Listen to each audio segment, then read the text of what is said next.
காலையிலே போர் வச்சுட்டு நான் ஊருக்கு போகிறேன் அப்படின்னு அம்மா சொல்லிட்டாங்க. சரின்ட்டு காலையில் சீக்கிரம் 7 மணிக்கெலாம் ஆளை வர சொல்லி அப்புறம் போர் வைக்க ஆரம்பித்தாச்சு.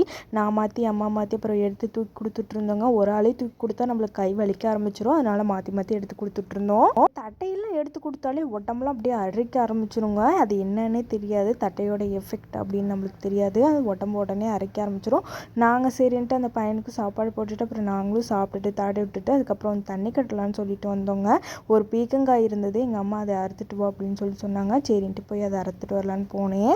இந்த காட்டுக்கு வந்து நம்ம சோளம் போட்டு விடலாம் அப்படின்னு சொல்லிட்டு உழவு ஓட்டி அதுக்கு சீடை பாய்க்கணுங்க. இப்போ மழை காலம் இல்லாதனால நம்ம வந்து தண்ணி பாய்ச்சி தான் வந்து உழவு ஓட்டி நம்ம சோளம் போடுற மாதிரி இருக்குது.